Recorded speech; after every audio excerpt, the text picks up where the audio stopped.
दोबारा कनेक्ट थे। एडवोकेट यासीन आज़ाद साहब, आपको पता है कि क्लैरिटी के साथ और जिस तरह कह रहे थे लोगों को गुमराह किया जा रहा है, 9 मई में पीटीआई के बानी चेयरमैन, पीटीआई आप पूरी तरह मुल्लविस है, 9 मई के किरदारों को सख्त से सख्त सजा दी जाए, क्या कहेंगे एडवोकेट यासीन आज़ाद? किससे? मुझसे? हाँ जी, आपसे। सर देखें, जो सूरत है, जो कल की प्रेस कॉन्फ्रेंस है हमारी रियासत के लोगों की, वो तो आपके सामने है और उन्होंने एक क्लियर मैसेज दे दिया कि 9 मई के हवाले से कोई कॉम्प्रोमाइज नहीं है, किसी से भी कोई कॉम्प्रोमाइज नहीं है। और जहाँ तक जो सूरत है, उसके बाद जो उन्होंने कहा कि अगर आपने जुडिशल कमीशन बनाना है कोई, तो कमीशन वहाँ बनाया जाता है जहाँ कोई अवाम हो, किसी किस्म का कोई डाउट हो।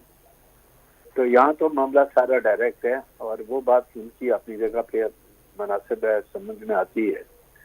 लेकिन मेरा जो पॉइंट ऑफ व्यू है, तो शुरू से मैं ये कहता हूँ कि जाहिर है कि सिविलियन का ट्रायल जो होता है वो ज़ाहिर सिविल कोर्ट में ही होगा।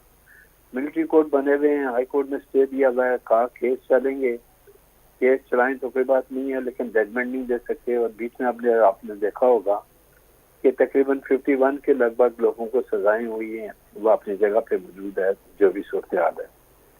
लेकिन मुश्किल ये है कि जिन लोगों को सजा हुई है वो सारे गरीब लोग हैं।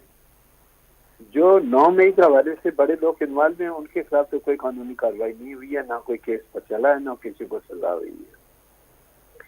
अब सवाल ये पैदा होता है कि इन हालात में जब उनकी जो एप्रीहेंशन है वो अपनी जगह जायज इसलिए है कि 9 मई को जो कुछ हुआ और जो कुछ पाकिस्तान की तारीख में शायद ही ऐसा वाक़या हुआ हो, और हमारा पड़ोसी मुल्क जो है उसने बाकायदा जश्न बना और जश्न बनाते हुए ये कहा कि जो काम हम 75 साल में नहीं कर सके वो एक पॉलिटिकल पार्टी ने करके दिखाया, और हमने अपनी पे फौजी तनसीबात पे हमले किए, क्या नहीं किया, सारा कुछ अब आपके सामने है।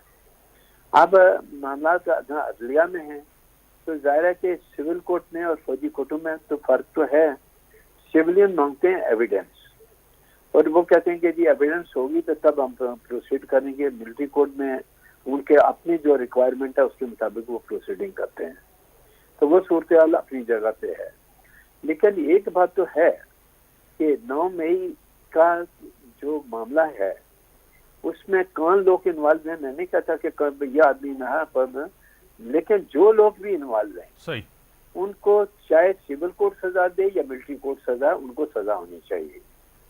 क्योंकि अपने इदारे पे लोगों पे हमला करना, तनसीबात को नुकसान पहुंचाना, और कल जो स्पोक्समैन हमारा रियासत का था उन्होंने तो यहाँ तक भी कह दिया कि जो कमीशन तब बनाया जाता है कि जब कोई मामला डाउटफुल हो।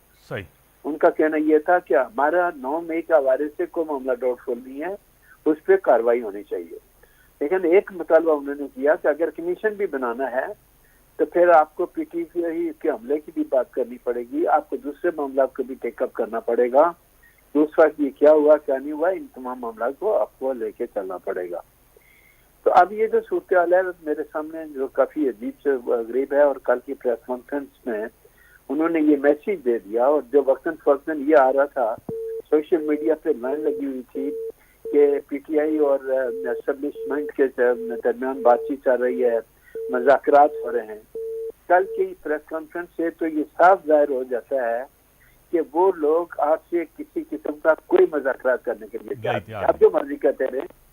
वो ये कहते हैं कि 9 मई के हवाले से जिन लोगों का कसूर है उनको सजा होनी चाहिए, चाहे हम दें या सिविल कोर्ट दें, हर एक को जो है ना उसकी प्रोसीडिंग करनी चाहिए। तो अब ये कहना कि जी 9 मई में हम इन्वॉल्व नहीं हैं, तो अब ये कहना कि हमने कुछ नहीं किया, मैं समझता हूँ कि ये गलत है। क्या इलेक्ट्रॉनिक मीडिया और प्रिंट मीडिया ने जो कुछ दिखाया